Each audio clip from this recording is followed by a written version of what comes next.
Jeremías capítulo 18.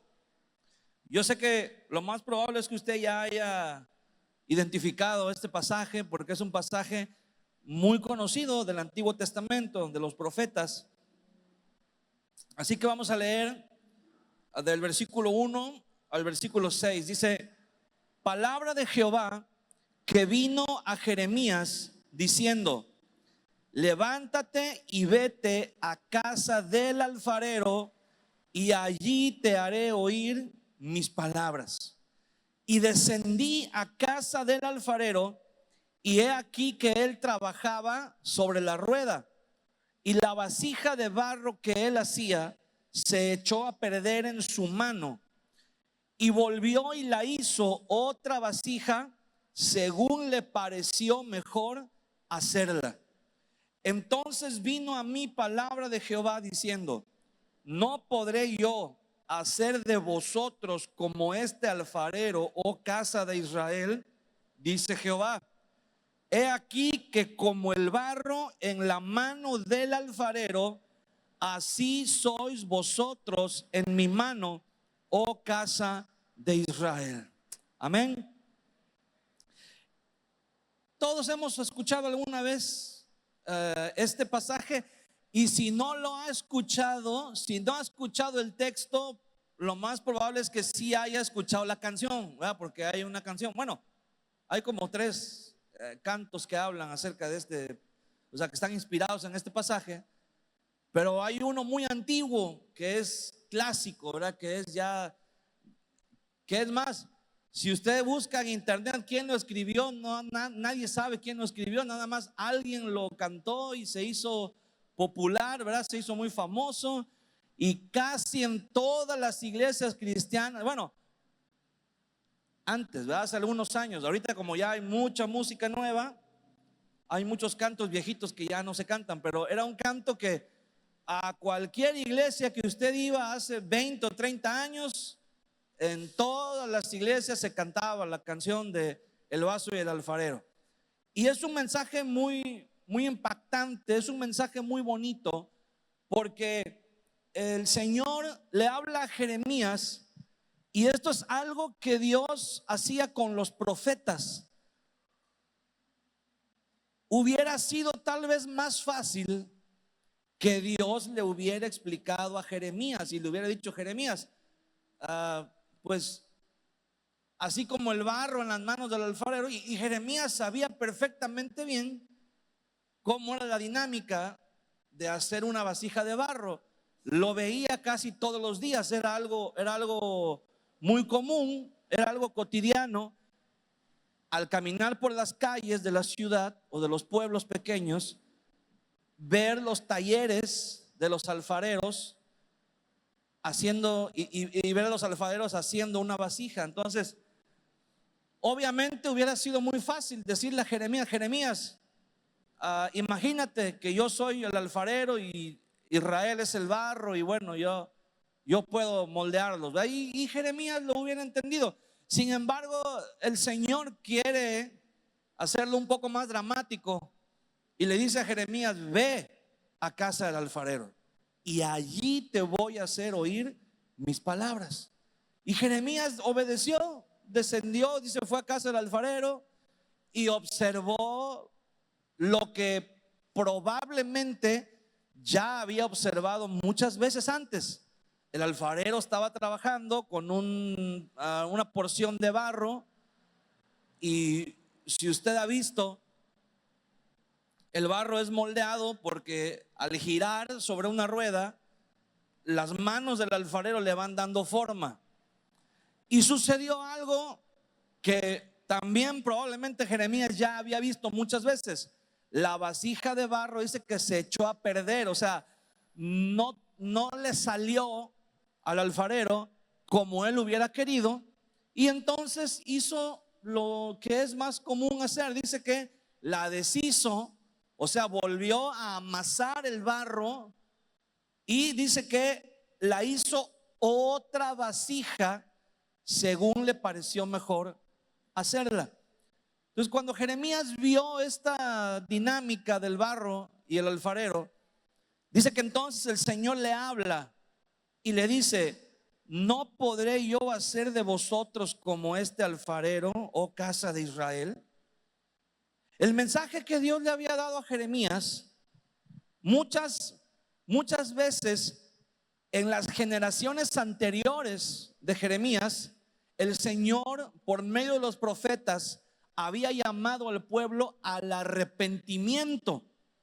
Hubo generaciones atrás de Jeremías que el Señor les dijo: arrepiéntanse para que no venga el juicio sobre ustedes.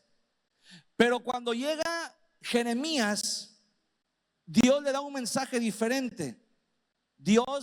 El mensaje de Jeremías no era: arrepiéntanse para que no venga el juicio. El mensaje de Jeremías era: el juicio ya es inevitable.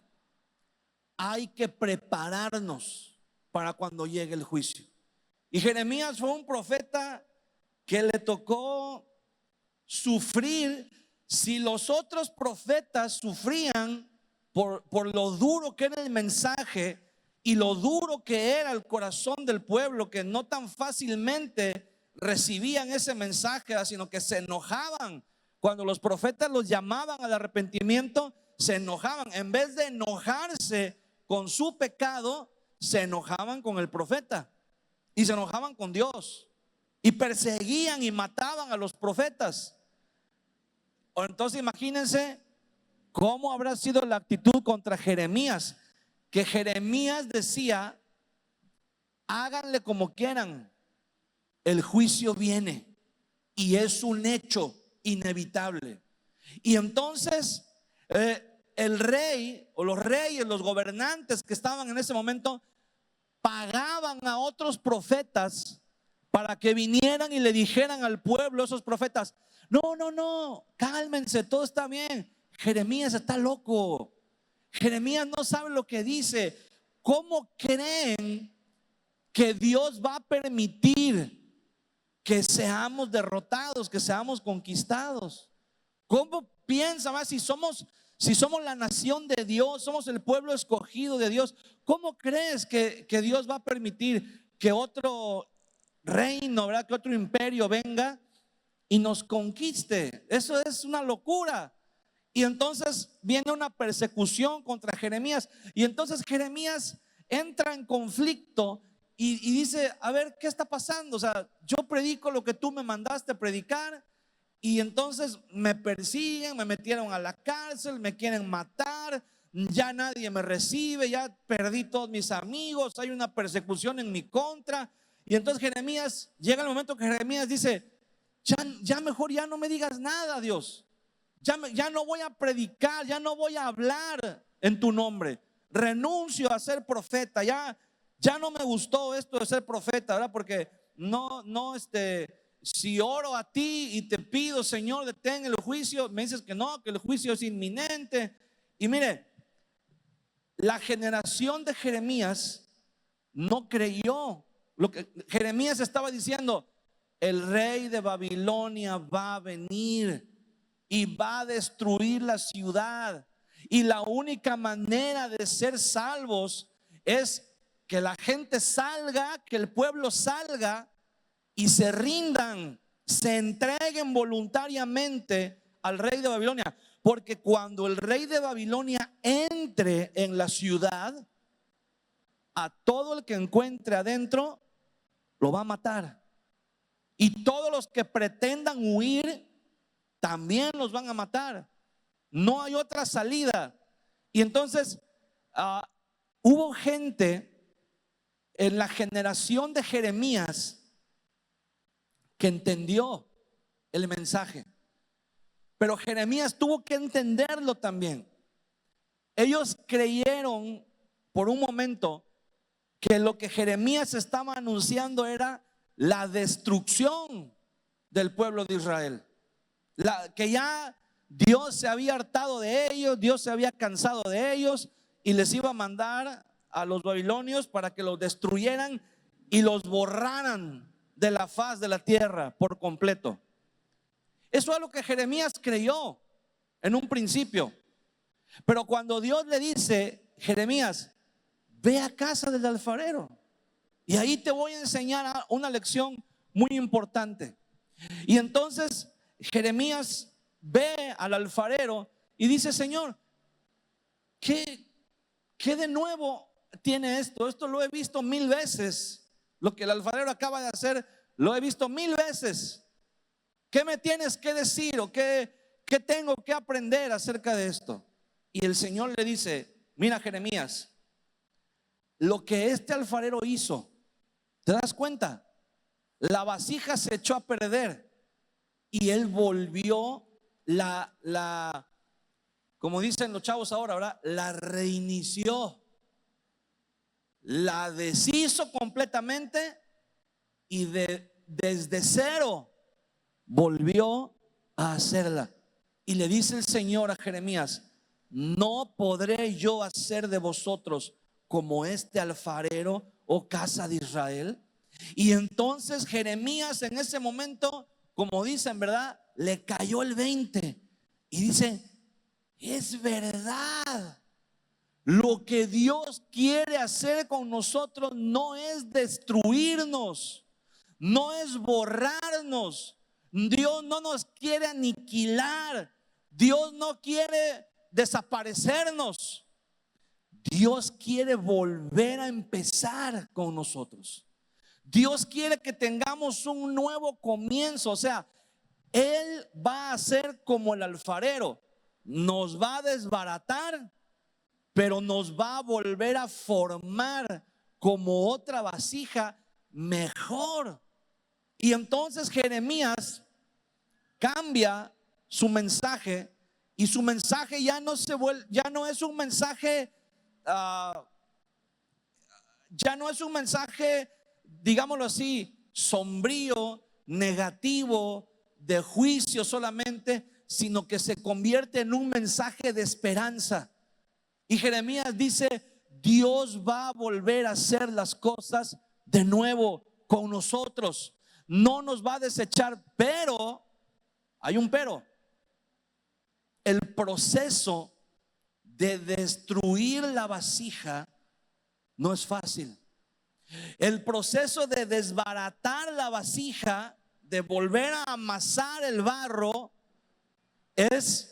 significa destruir lo que es para hacer algo nuevo. Y entonces, obviamente, el proceso que el pueblo de Israel pasó no fue nada fácil. Fueron llevados cautivos a Babilonia. Les pasó lo peor que les podía pasar a ellos. Fueron despojados de la tierra que Dios les había entregado, que Dios les había dado, donde ellos sentían, ¿verdad?, en un momento que ya eran los más bendecidos, los más completos, los más felices. A pesar de los errores que habían cometido, a pesar del pecado, ellos siempre creían que había la esperanza de que Dios hiciera un milagro para cambiar la situación. Pero Dios dice: sí voy a cambiar la situación de ustedes, los voy a hacer de nuevo. Pero para hacerlos de nuevo, primero los tengo que deshacer. Y ese proceso, hermano, no es fácil. Muchos no lo entendieron. Muchos dijeron: no, Jeremías está loco, Dios no puede ser tan malo. No, Jeremías está loco, Dios no puede ser tan exigente, ¿verdad?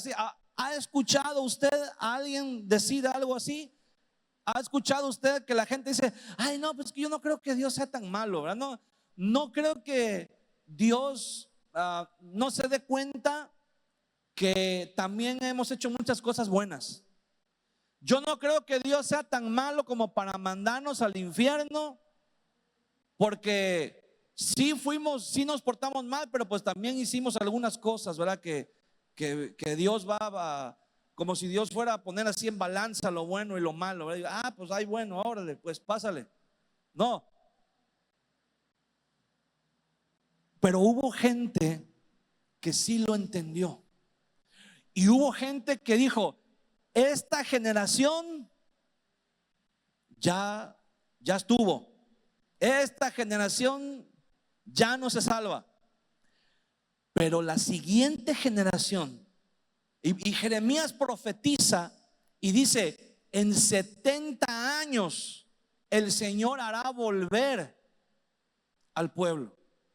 Y entonces hubo gente que dijo: pero la próxima generación tiene que estar preparada para lo que Dios va a hacer. Esta generación ya Dios decidió que es la generación que Él va a destruir, a deshacer, como el barro, como la vasija.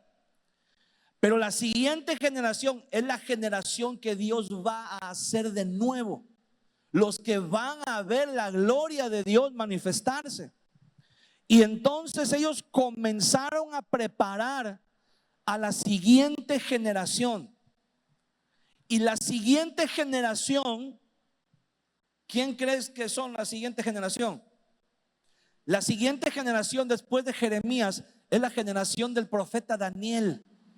Es la generación que fueron llevados a Babilonia y que, a diferencia de sus padres, que no pudieron ser fieles a Dios cuando estaban en su tierra, cuando tenían el templo, cuando tenían a los profetas, cuando tenían todo para obedecer a Dios y para ser fieles, no fueron fieles ahí. Pero algunos prepararon a la siguiente generación, y la siguiente generación hubo hombres y mujeres fieles a Dios, aún estando en tierra extranjera, aún estando rodeados de todas las tentaciones y de una cultura que era completamente ajena a la palabra de Dios y a la voluntad de Dios. Aún en medio de todo eso, hubo jóvenes como Daniel, como sus amigos, ¿verdad? Sus 3 amigos que estuvieron ahí con él. Hubo una jovencita llamada Esther, que guardaron su santidad, que guardaron sus vestiduras blancas en medio de un mundo que les arrojaba suciedad, que intentaba corromperlos, que intentaba cambiar su manera de pensar, y ellos se mantuvieron fieles. ¿Por qué? Porque hubo gente que entendió el mensaje de Jeremías, que dijo: esto no es un final, sino es un nuevo comienzo. Y comenzaron a entender que lo que Dios estaba haciendo era trabajar con su pueblo para que ellos pudieran tener ese nuevo comienzo. Ahora, este pasaje, la mayoría estamos acostumbrados a leerlo desde una perspectiva muy personal, y no está mal. Es correcto que lo interpretemos desde un punto de vista personal. Yo soy el barro y el Señor es el alfarero. Y podemos tener muchas enseñanzas de este pasaje. Podemos decir: bueno, sí, el Señor trata con nuestra vida, el Señor nos moldea, el Señor trabaja, ¿verdad? Y quiere hacernos una nueva vasija. Pero hay un punto que muchas veces perdemos de vista. Y el punto es que cuando el Señor le habla a Jeremías en el versículo 6, no le dice, fíjese bien, no le dice: no podré yo hacer de ti como este alfarero, Jeremías. No. ¿Cómo le dice? No podré yo hacer ¿qué? De vosotros. Le está hablando en plural. Le está hablando no a un individuo, pero le está hablando al pueblo, a la nación.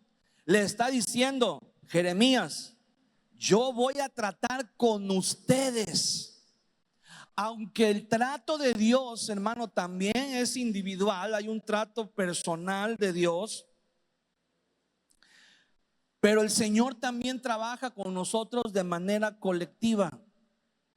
Y quiero decirle algo: en este tiempo el Señor está trabajando para cambiar muchas cosas, y esta generación de cristianos que vivimos el día de hoy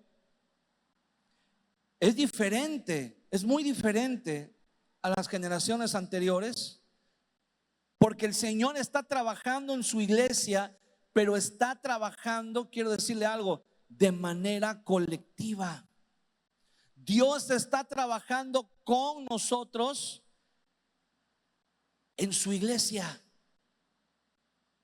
Quiero decirle algo, no, la vida cristiana no se puede vivir de forma aislada. Por supuesto que Dios tiene un trato personal. Por supuesto que Dios puede hablarnos de manera personal. Pero la revelación la vamos a tener siempre por medio de su iglesia.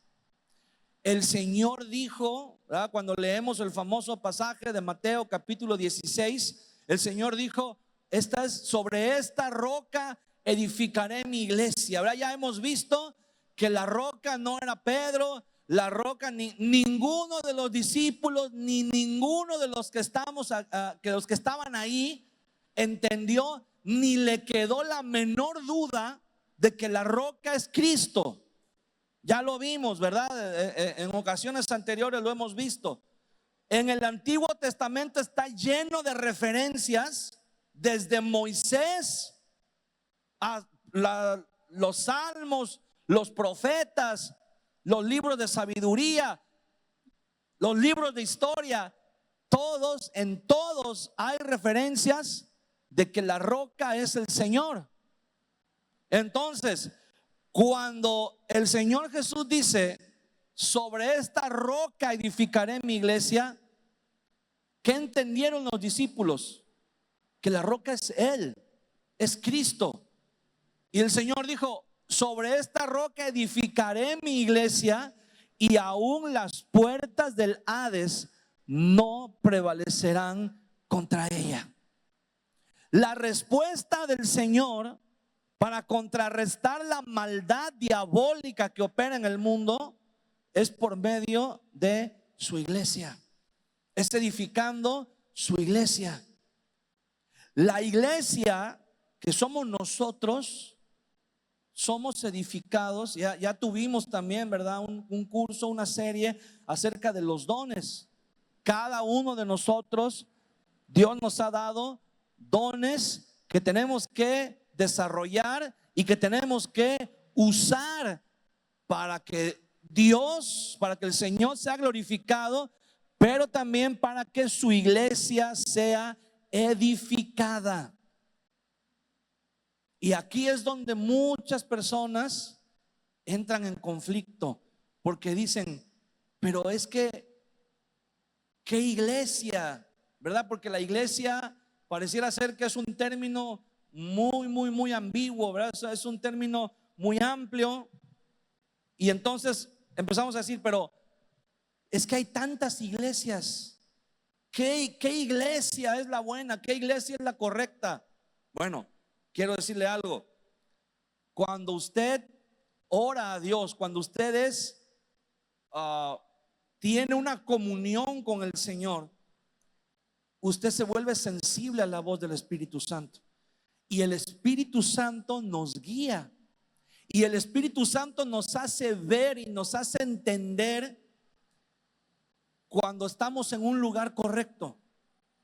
Y en la palabra de Dios nosotros podemos encontrar. Por eso es importante, hermano, quiero decirle algo. Por eso es importante que usted y yo estemos dispuestos a escuchar la voz de Dios y obedecerla. Y tenemos que guardar, como dice el apóstol Pablo, todo el consejo de Dios, toda la palabra de Dios. Cuando nosotros nos llenamos de Dios, pero de todo lo que Dios nos da, vamos a tener las fuerzas.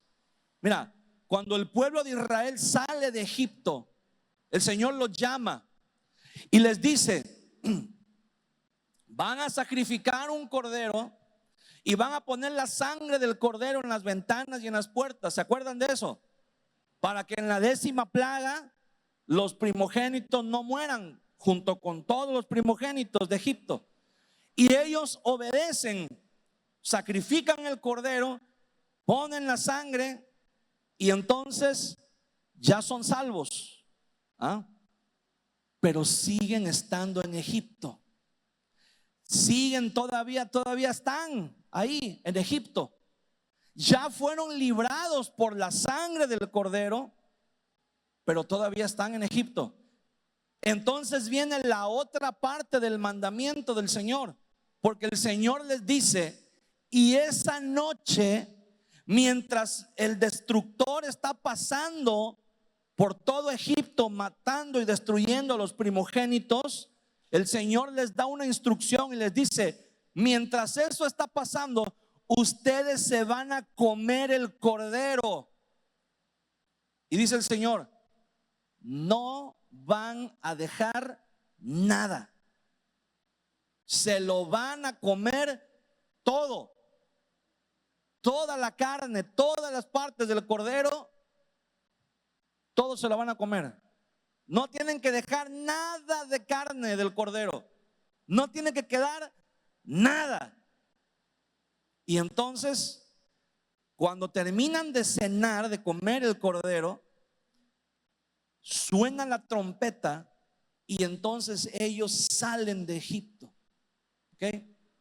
Entonces, ¿por qué hay muchos cristianos que ya recibieron a Jesús, que ya son salvos, pero siguen estando en Egipto todavía?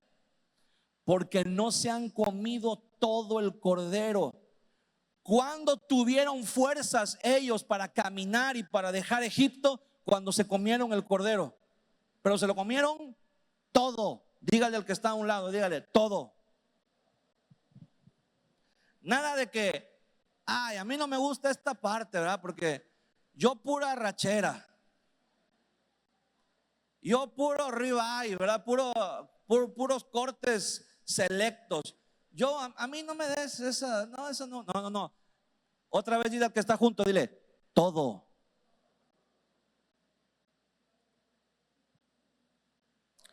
Porque si no te comes todo el cordero, no tienes fuerza para salir de Egipto. Por eso hay muchos cristianos, escúchame, que dicen: ay, a mí me gusta esta parte de la iglesia, me gusta esta parte del cristianismo, esto sí me gusta, pero esto no, esta parte no me gusta. Yo, mira, yo escucho cuando el pastor habla y dice esto, pero ya cuando se le bota la canica y empieza a regañar y todo, esa parte ya no me gusta. A mí me gusta que cuando el pastor habla de estos temas, ¿verdad? Y cuando habla, pero hay gente que me dice: pastor, está muy bien todo, pero hace unos meses tuvimos una serie donde hablamos acerca del infierno. Y entonces 2 o 3 personas me escribieron, me dijeron: pastor, hable del amor de Dios, hable de que, no sé, pero no hable del infierno, porque es, hermano, eso también viene en la Biblia, eso también es parte de la enseñanza, es parte de, ¿sabe? Hay muchos temas que muchas iglesias no los tocan para no incomodar a la gente, y luego esa misma gente va y escucha esos mismos temas en boca de otras personas malintencionadas y ahí los confunden, porque como en su iglesia nunca fueron instruidos acerca de ese tema, lo escuchan en otra parte y dicen: ay, sí es cierto, ay, es verdad, ay, tiene razón. Y entonces empiezan a decir: ay, es que en mi iglesia nunca me han enseñado esto, es que en mi iglesia nunca me... Por eso es importante que dice el apóstol Pablo: encárgate de todo, predica todo el consejo de Dios, toda la palabra de Dios. Y hay gente también que incluso dice: a mí me gusta pues las alabanzas, me gustan las enseñanzas, me gusta, pero eso de estar conviviendo con la gente y con los hermanos, eso a mí no, ¿verdad? Y agarran unos aires así como misteriosos, ¿verdad? Como muy, se quieren hacer como los interesantes y nada más desde lejos miran y están así y nunca se involucran, nunca saludan, como que todo el mundo los ve y dicen, ese hermano se ve medio misterioso, ¿verdad? Medio, y eso, hermano, eso no es de Dios. Eso no es de Dios. En Cristo no existe el llanero solitario. No hay. Dios nos llamó para integrarnos al pueblo, a la iglesia. Si usted tiene, mire, por eso, cuando Jesús celebra la Pascua y siempre que nosotros celebramos la Santa Cena, el Señor tomó el pan, dice, y lo partió y le dio a cada uno de los discípulos un pedacito de pan. Entonces, Jesús dijo, ese pan es mi cuerpo. ¿Ok? Entonces, si el pan es el cuerpo de Cristo y cada discípulo tiene un pedacito para que el cuerpo de Cristo esté unido, ¿qué tienen que hacer los discípulos? Estar unidos también.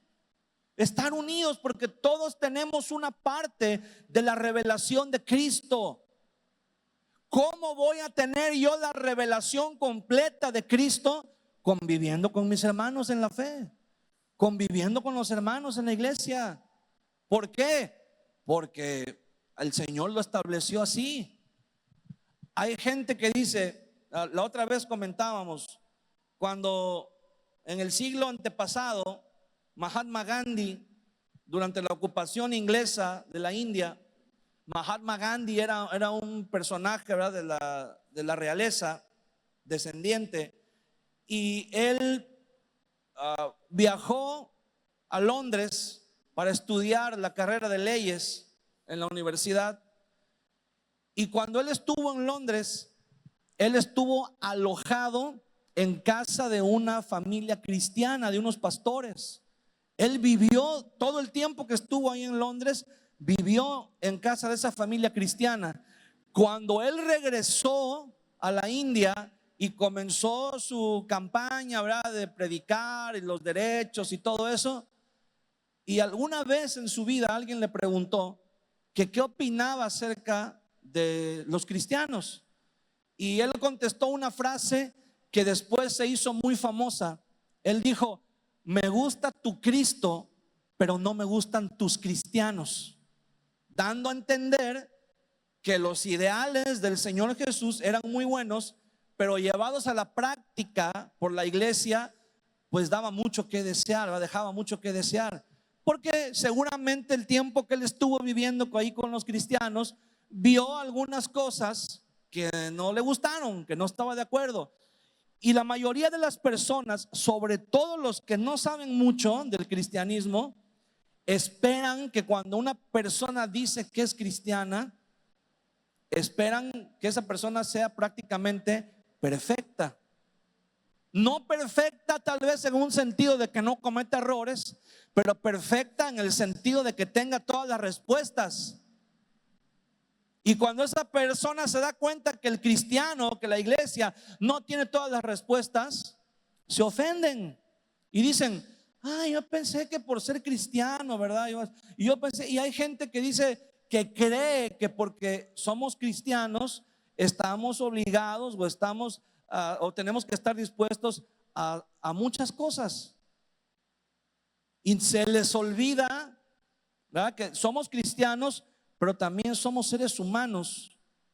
Y es más, y se lo voy a decir así con todas sus letras, somos pecadores. Somos tan pecadores como cualquiera, pero estamos en un proceso, ¿verdad?, donde hemos sido redimidos por el Señor, porque hemos puesto nuestra fe en el Señor Jesucristo. Pero estamos en un proceso de santificación, en donde no es lo más probable, es lo más seguro que vamos a encontrar muchos defectos todavía en nosotros y en las personas que están a nuestro alrededor. Y lo más decepcionante que nos puede pasar en la vida es que esperemos que una persona, por ser cristiana, sea perfecta. Claro, no estoy diciendo que tenemos justificación para andar pecando, para andar haciendo cosas que no son correctas. No, estoy diciendo que estamos en una lucha por ser mejores cada día, por ser más parecidos a Cristo cada día, pero estamos en una batalla contra el mundo, contra la carne, contra el enemigo, contra el sistema. Pero a través de la comunión con el Espíritu Santo vamos siendo moldeados como ese barro. Pero la manera como somos moldeados es por medio de la iglesia. Hay gente que dice: no, a mí no me hables de los cristianos, porque yo tengo una vecina que es cristiana y olvídate, ¿verdad? Se avienta unos pleitos con el marido, no le hace de comer, no le plancha la ropa, no le pone lonche, ¿verdad? Y tengo un primo que es cristiano, pero de repente cuando hay reuniones familiares se le olvida, ¿verdad? Y se pone unas que para qué te cuento, ¿verdad? Y hay una serie, ¿verdad?, de malos testimonios que la gente dice: no, hombre, yo paso, ¿para qué quiero ser cristiano? Mejor así como estoy mejor, ¿verdad? Mejor así me quedo. Pues qué triste es que te quieras quedar así, o que alguien se quiera quedar así, cuando el Señor nos ha llamado para entrar en un proceso de renovación, de regeneración, en donde somos moldeados como el barro en las manos del Señor. Amén. Estamos siendo moldeados. Si de repente ves hacia la vida de alguien y te das cuenta de que nos faltan muchas cosas todavía, ¿verdad?, por pulir, por trabajar en nuestra vida, en lo personal, en el carácter, en todo, recuerda siempre que estamos en un proceso. Y si alguien tiene un pensamiento de decir: pues estoy mejor así como estoy, no es cierto. Aparentemente creen que están mejor, pero ¿sabes cuál es la diferencia? Que alguien del mundo se puede comparar con un cristiano y decir: pues estamos casi iguales, ¿verdad? ¿Para qué quiero ser cristiano? Sí, pero ellos se van a quedar estancados ahí en el mundo, y el cristiano va a avanzar, tal vez poco a poco, tal vez de una manera imperceptible, casi imperceptible. Pero ese cristiano, mientras esté bajo la cobertura del Espíritu Santo y de la iglesia del Señor Jesús, va a ir siendo moldeado y transformado por el Señor poco a poco, hasta que llegue el momento en que te das cuenta que ya no eres el mismo que eras hace un año, que ya no eres la misma que eras hace unos meses atrás. Te das cuenta y dices: wow, nunca pensé, nunca me imaginé que pudiera hacer cambios en mi vida. Nunca me imaginé que pudiera vivir de esta manera. Solo Dios pudo hacerlo. Amén. El Señor le habla al pueblo de Israel. Y mira, hay mucha gente que dice: no, pero es que ir a la iglesia, mejor yo desde aquí, desde mi casa, veo las predicaciones. Y quiero decirte algo: hay predicaciones muy buenas, muy interesantes, y tú las puedes ver, pero no es lo mismo cuando tú estás en tu iglesia, en una iglesia, porque ahí no solamente, cuando tú ves en internet una predicación, tú recibes información, y esa información es muy buena, y Dios puede hablar a tu vida por medio de una predicación que veas, en un video que escuches, vean, en un audio.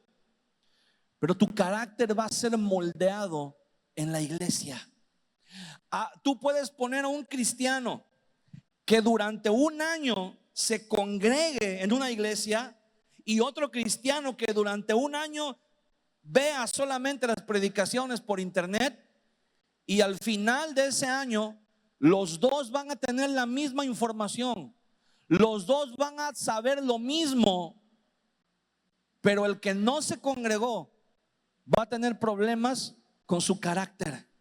Le va a costar mucho trabajo darle sentido a su vida, poner en práctica pues lo que aprendió. En cambio, el que se congregó va a tener más facilidad para aplicar el conocimiento que tiene en su vida diaria, en su vida cotidiana, Porque en la iglesia es donde, quiero usar palabras cotidianas, en la iglesia es donde nos fogueamos. En la iglesia es donde agarramos callo, como decimos comúnmente, ¿verdad? En la iglesia es donde nos vamos fortaleciendo unos a otros. Porque la iglesia es, les mencionaba hace tiempo, es como cuando tú ves la receta de un pastel. Si tú le ofreces a una persona y tú dices, ¿quién se comería 4 kilos de azúcar así a cucharadas, uno tras otra? No, muy raro, ¿verdad? ¿Quién se bebería 4 o 5 litros de leche? Leche así, leche sola, leche bronca. ¿Quién se bebería 4 litros así de un jalón? ¿Quién se comería 12 huevos así crudos, a tomárselos así nada más, ¿verdad? Solamente Rocky Balboa antes de ir a correr en las mañanas. ¿Quién se comería 2 barras de mantequilla así a mordidas? Es muy difícil. ¿A quién se comería 2 kilos de chocolate? Así, bueno, ahí probablemente hay alguien que le guste mucho el chocolate, pero 2 kilos de chocolate, así comértelos de un solo jalón. Es muy difícil. Pero ¿cuántos hemos disfrutado de manera muy placentera una rebanada de pastel de chocolate? Casi todos, ¿verdad? Es muy raro que alguien diga, no me gusta el pastel de chocolate. El pastel de chocolate es universal. A todo mundo le gusta. Pues ¿qué crees? Esos que te acabo de mencionar son los ingredientes del pastel de chocolate. Si tú los ves por separado, no se te antojan. Pero ya que el pastel está horneado y está listo y está decorado, hasta se antoja. Bueno, así es la iglesia. Si tú ves a los miembros por separado, a cada cristiano, tú dices, no, de todos nos hace uno. Porque todos tenemos defectos. Porque todos tenemos nuestra parte negativa. Pero ya cuando estamos todos reunidos en la iglesia del Señor y estamos adorando a Dios y estamos orando, ahí cambia. Ahí ya la cosa cambia, ¿verdad? Ahí ya la cosa es diferente. Hasta se antoja ser parte de una iglesia que adora al Señor. Se antoja ser parte de una iglesia que está en comunión con el Señor, ¿verdad? ¿Cuántas veces no vemos los videos en internet, ¿verdad? Y vemos una iglesia que está adorando, que está metida, que está unánime y hasta dan ganas de estar ahí? Pero la solución no es estar ahí. La solución es hacerlo en tu iglesia local. Hay muchas personas que dicen, pero es que hermano, yo he estado en la iglesia y he visto unas cosas. Pues quiero decirte algo, yo he estado más tiempo que tú en la iglesia y he visto más cosas que tú. Más cosas.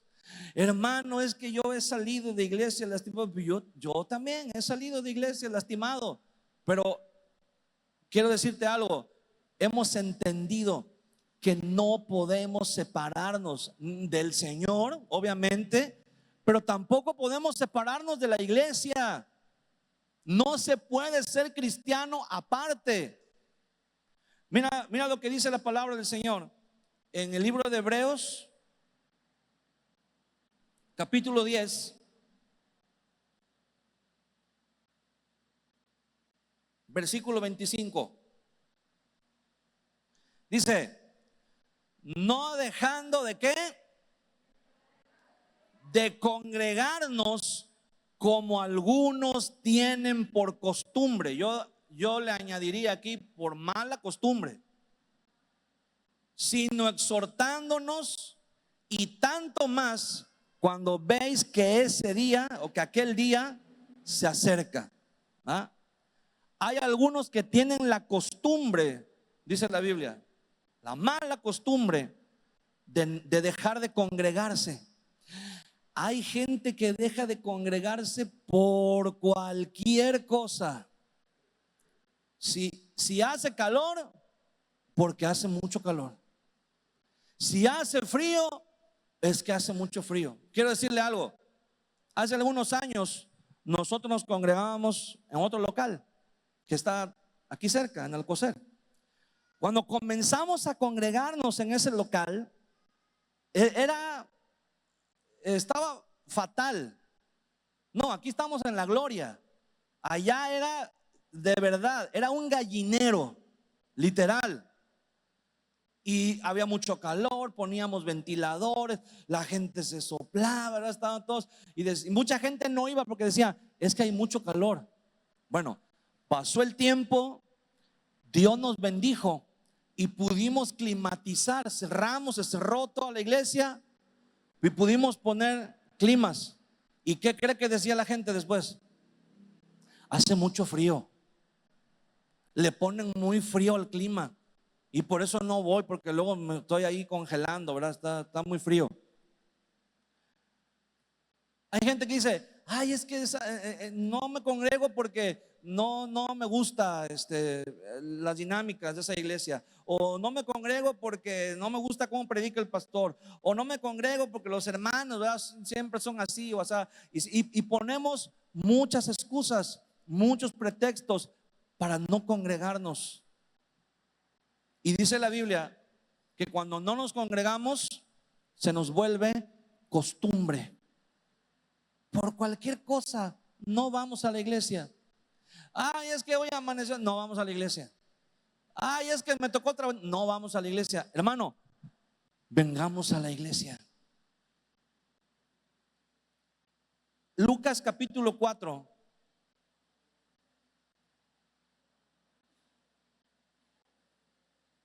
Versículo 16. Vamos a ver acerca de Jesús.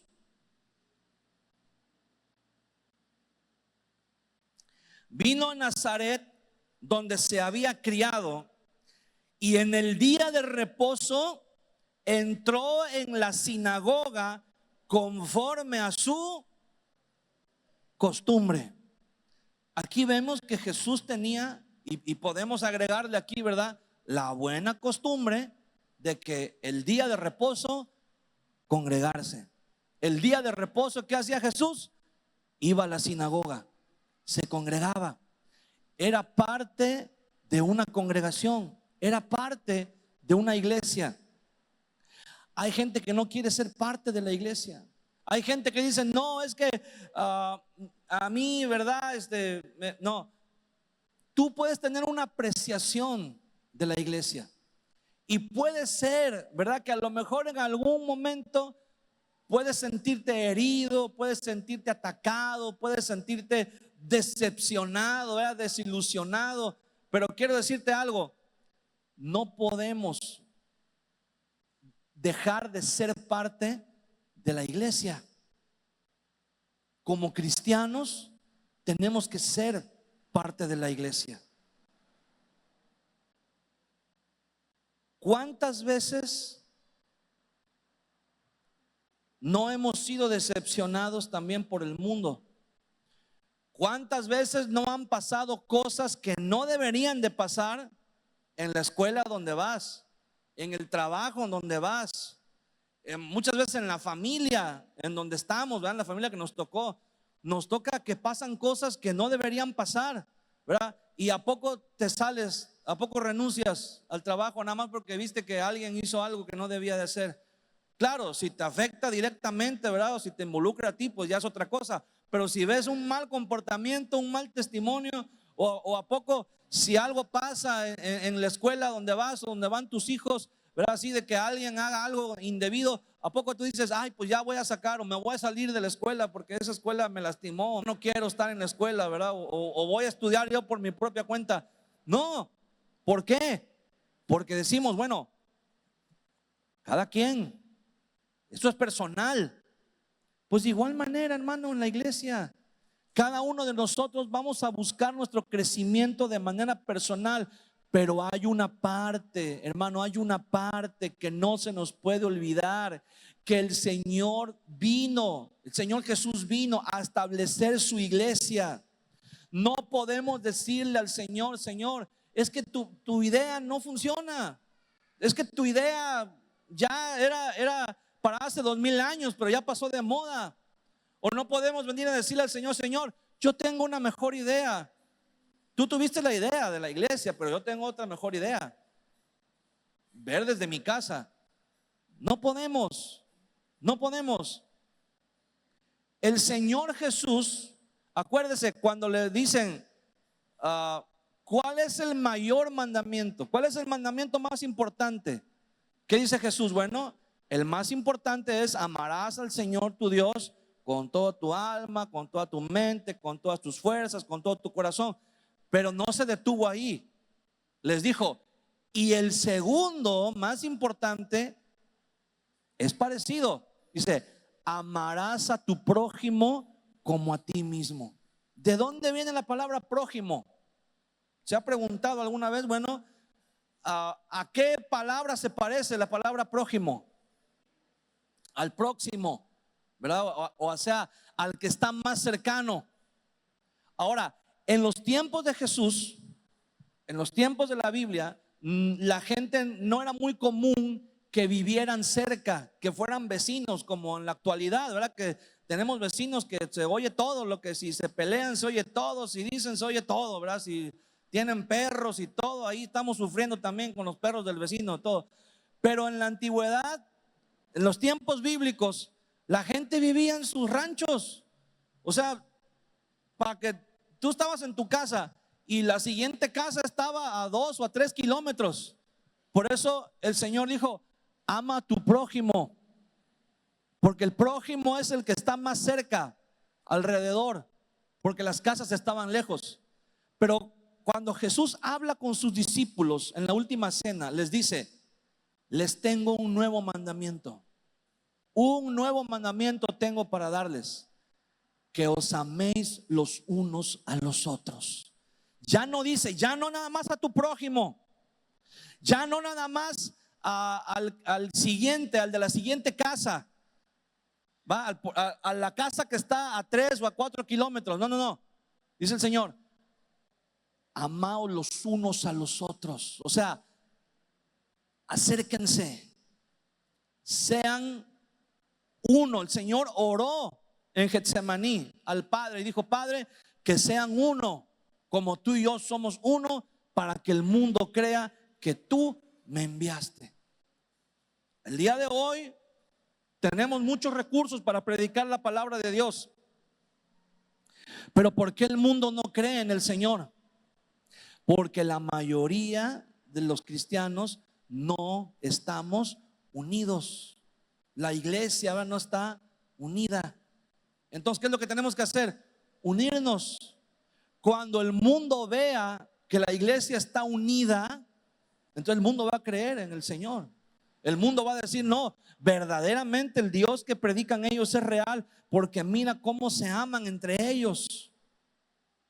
Pero si entre nosotros nada más vivimos peleando y echándonos unos a otros y en competencia y desestimando el trabajo de los demás y hablando mal de los demás, ¿cómo va a creer así el mundo? Obviamente hay una razón por la cual la gente dice, yo no me congrego, yo vivo un mal testimonio, yo no me gusta la iglesia, no me gustan los cristianos. Bueno, ellos tienen que entender que no es así, pero también nosotros tenemos que entender, ¿verdad?, que esa mala imagen que mucha gente tiene de la iglesia no es de gratis. Somos responsables en gran medida, pero ahora somos responsables también de que las siguientes generaciones de cristianos, no estoy hablando solamente de los hijos naturales, pero de los hijos espirituales, la siguiente generación, a partir de esta generación, tenemos que ser diferentes. Tenemos que aprender a amar nuestra iglesia. Tenemos que aprender a amarnos unos a otros. Tenemos que aprender a estar unidos. Tenemos que aprender, ¿verdad?, a que pues a lo mejor la relación con algún otro hermano, con alguna otra persona se rompió, se fracturó. Ok, a lo mejor ya no podemos volver a ser amigos como antes, pero podemos respetarnos y podemos cubrirnos la espalda y podemos amarnos en el amor de Cristo y podemos dar un buen testimonio al mundo. ¿Qué? Cuando el Señor llamó a Pablo, el Señor tenía un plan para el apóstol Pablo. Y ese plan incluía transformar a Pablo. Y dice la palabra del Señor, Hechos capítulo 9,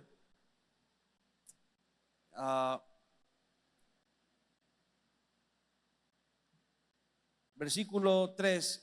Mas yendo por el camino aconteció que al llegar cerca de Damasco, repentinamente le rodeó un resplandor de luz del cielo, y cayendo en tierra oyó una voz que le decía: Saulo, Saulo, ¿por qué me persigues?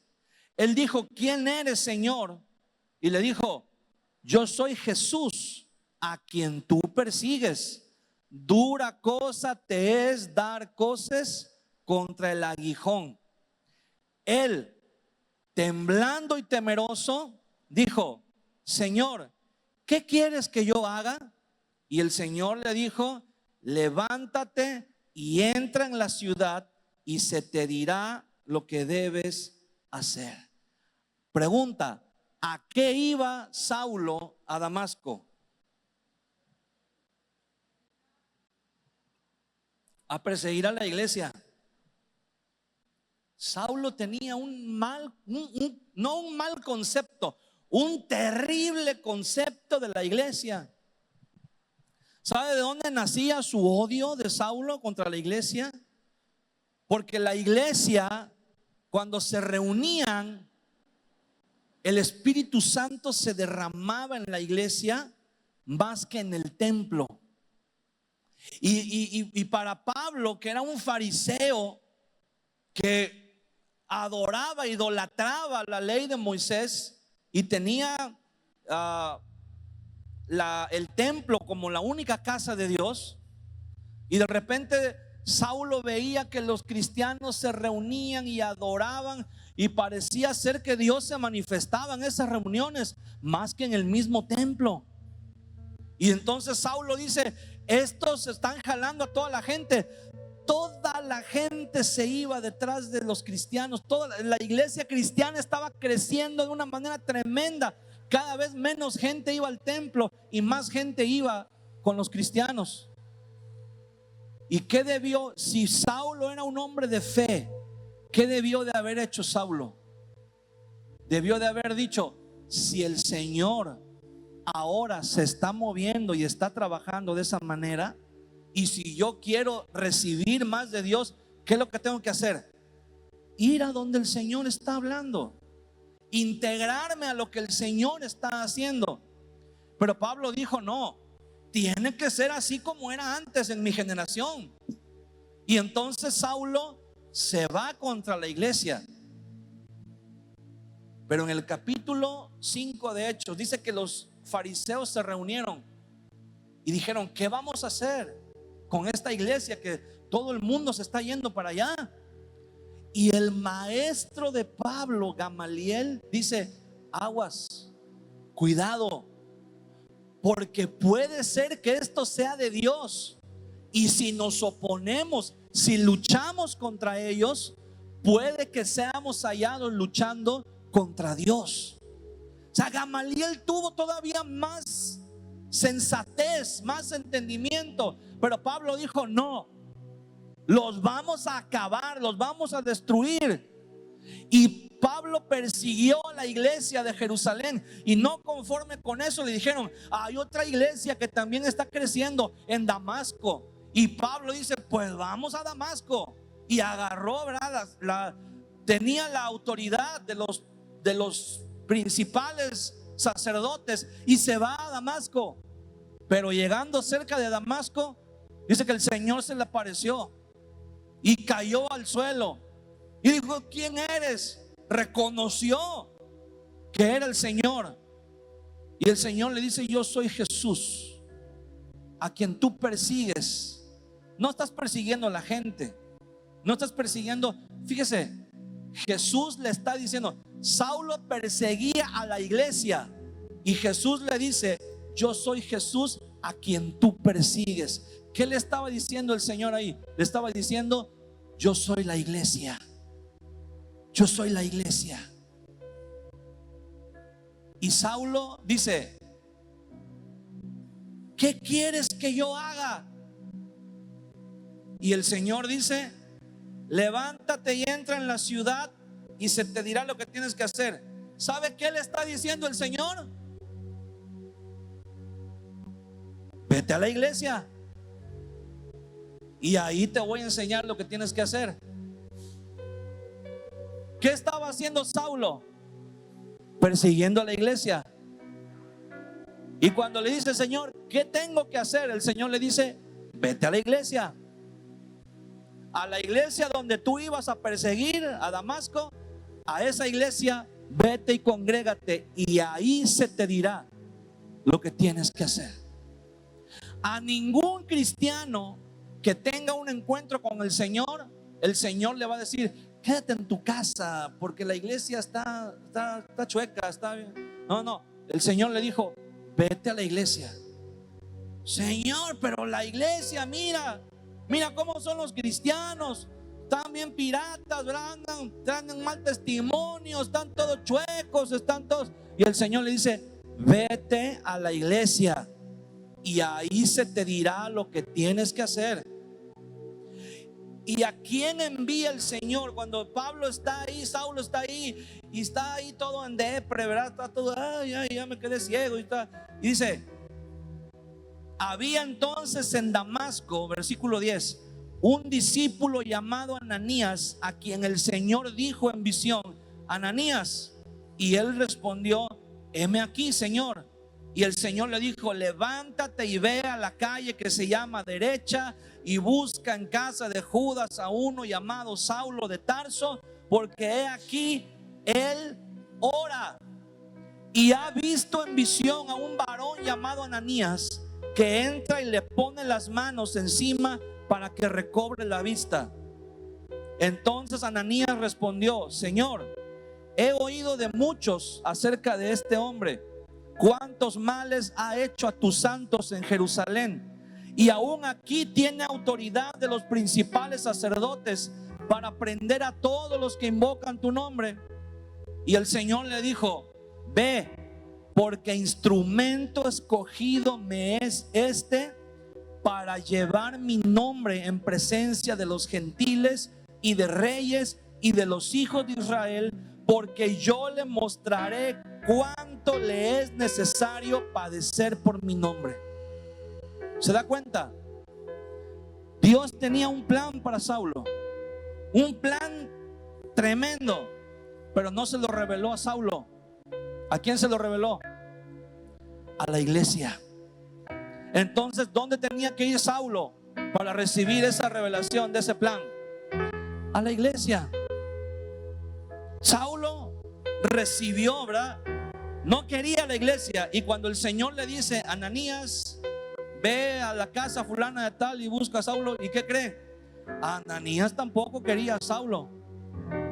Ananías dice, Señor, ¿estás seguro? ¿Ya viste quién es? Sí, Ananías.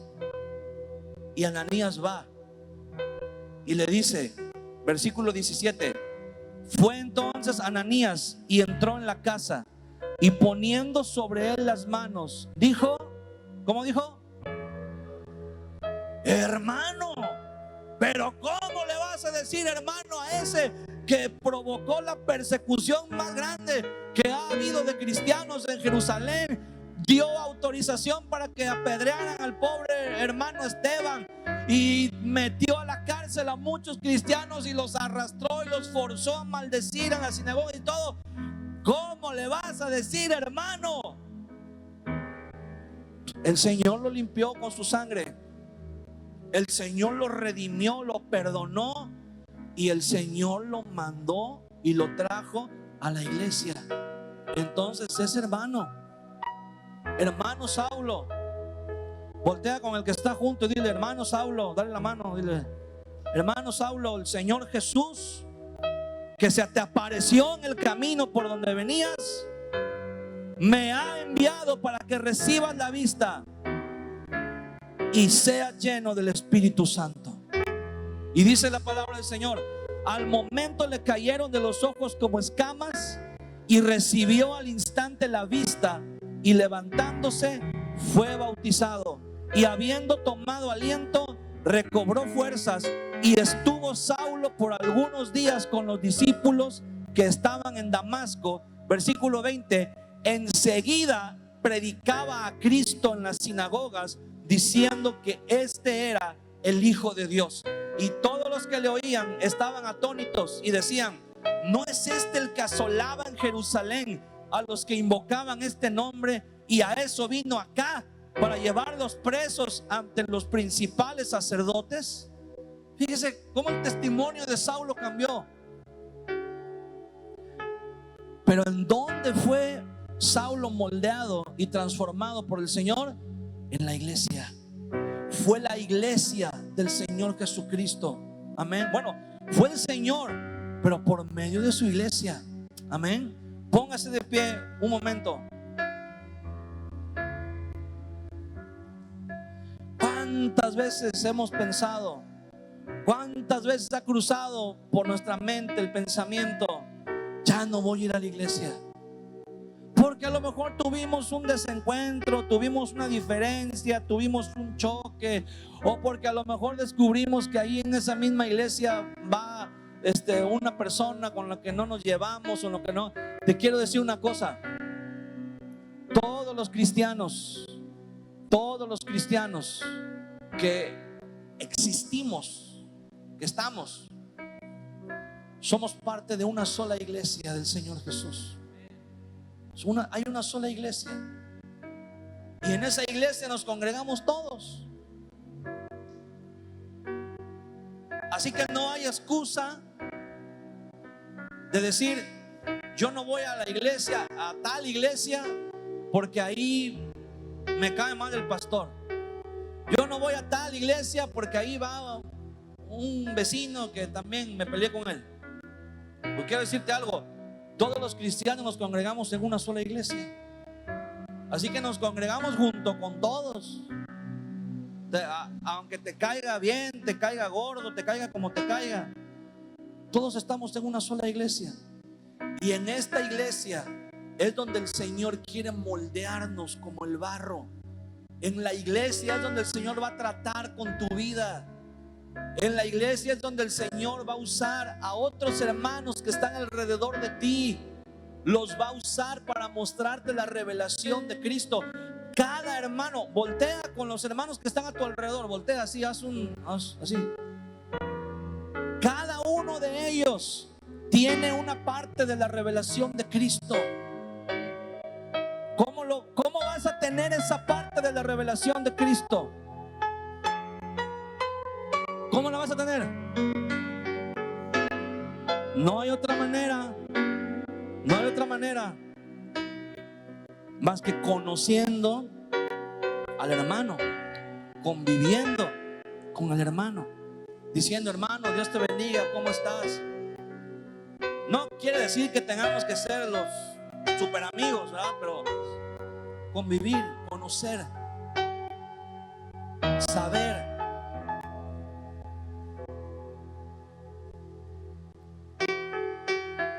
Cierra tus ojos un momento. Si en algún momento tú le has pedido al Señor y le has dicho: Señor, yo quiero que cambies mi vida, yo quiero que me transformes, ya no quiero ser el mismo, ya no quiero ser igual, quiero que me cambies. Quiero decirte que la respuesta del Señor viene por medio de la iglesia. Sí, el Señor quiere cambiarte. Sí, el Señor quiere transformar tu vida. Sí, el Señor quiere moldear tu carácter, moldear tu persona, pero lo va a hacer por medio de la iglesia. No dejes de congregarte. No dejes de congregarte. Sé parte de la iglesia. El Señor te ha puesto para que seas parte de su iglesia. Con tus ojos cerrados, levanta tus manos un momento y vamos a cantarle al Señor. Y vamos a decirle que queremos ser moldeados, queremos ser transformados. Estamos en tus manos, Señor. tú eres el alfa